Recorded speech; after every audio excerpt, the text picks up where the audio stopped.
हरि बोला हरि बोला हरि बोला योगिनश्चैव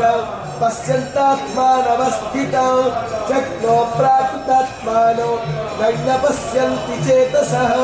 यदा विश्वं गतं तेजो जगद्भासयतेऽखिलं यच्छङ्गामसि यच्चाग्नो तत्तेजो विद्धि मामगो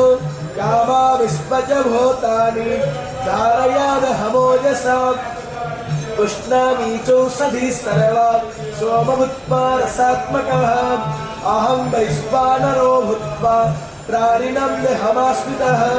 प्राणपानः समायुक्ता पचमन्यं चतुर्विधं सर्वश्च चाहं हृदि सन्निविष्टो मतस्पतिज्ञानपपोहनं च वेदैश्च सर्वैरहमेव विद्यो वेदान्तवेदविदेव चाहो